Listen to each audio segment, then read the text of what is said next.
Halo Smart People, bertemu lagi dengan saya Agung Basri. Berikut beberapa informasi yang perlu saya sampaikan di dalam video ini. Tentunya agar dapat bermanfaat untuk kita semua, para subscriber setia channel ini dan orang lain yang melihat video-video saya. Dan tentunya informasi ini masih ada kaitannya dengan hal-hal yang sedang menarik dan marak diperbincangkan baik di dunia nyata maupun di dunia maya. Tentunya banyak dari kalian yang sudah tahu, bukan? Ya, COVID-19 atau yang ramai dikenal sebagai coronavirus. Virus yang hingga saat ini masih belum ditemukan vaksin atau penawar dari virus mematikan yang satu ini.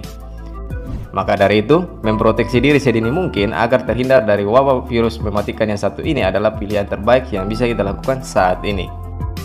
Bahkan pemerintah telah menetapkan status bencana COVID-19 menjadi 91 hari. Hal ini berdasarkan surat keputusan Kepala Badan Nasional Penanggulangan Bencana BNPB nomor 13 tahun 2020 tentang perpanjangan status keadaan tertentu darurat bencana wabah penyakit akibat virus corona di Indonesia. Hingga saat ini total ada 309 orang di Indonesia yang terinfeksi virus corona, sedangkan sebanyak 15 pasien dinyatakan sembuh.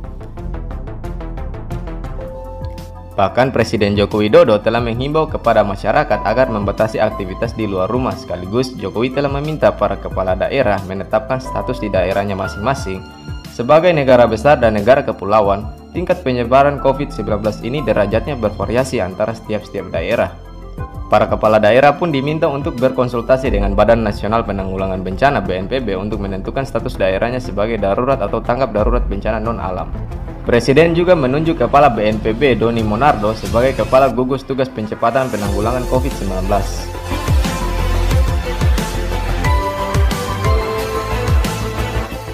Menanggapi hal ini, Bupati Buru Bapak Ramli Umasugi mengeluarkan status waspada darurat bencana non-alam untuk mengantisipasi warganya agar tidak terpapar virus corona COVID-19 yang kini mulai mewabah di Indonesia.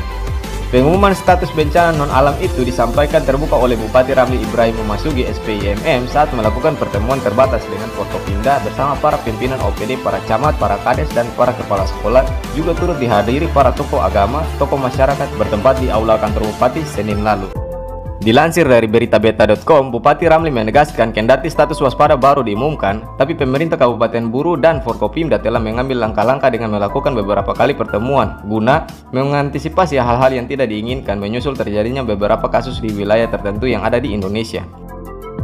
Sebagai langkah antisipasi, sejak Minggu telah dilakukan penyemprotan disinfektan diawali dari perkotaan dengan menyasar beberapa tempat umum meliputi pasar, terminal, tempat keramaian, sekolah, dan terus berlanjut hingga pemukiman rumah warga. Tak lupa pula demi menghindari dari hal-hal yang sama-sama tidak kita inginkan, maka sekolah-sekolah yang berada di Kabupaten Buru telah diliburkan.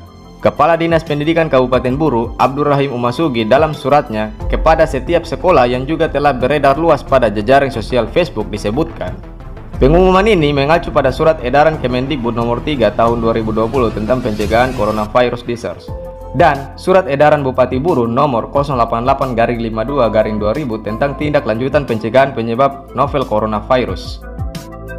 Berdasarkan surat Kemendikbud ini, maka diberitahukan kepada satuan pendidikan jenjang TK, SD, SMP untuk menghentikan sementara proses belajar mengajar di sekolah dan mengganti kegiatan belajar di rumah selama 14 hari terhitung mulai 21 Maret sampai dengan 3 April 2020. Dengan berbagai upaya pencegahan yang dimaksud, kata Kadis, diharapkan kepada satuan pendidikan agar dapat menghimbau kepada orang tua atau wali murid untuk menjaga anak-anaknya pada rumah masing-masing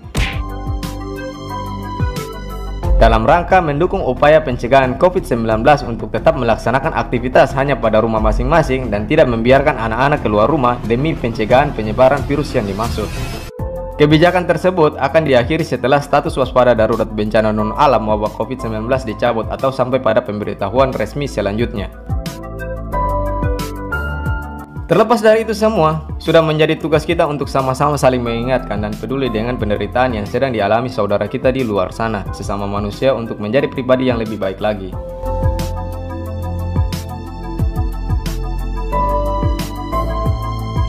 Oke, mungkin sementara itu saja dulu informasi yang bisa saya berikan di dalam video kali ini. Seperti biasa, jika ada saran atau komentar yang perlu ditambahkan, boleh diisi di kolom komentar. Dan biasakan untuk melaksanakan perilaku hidup sehat dengan cara mencuci tangan sebelum makan, istirahat yang cukup, dan menjaga pola makan yang teratur.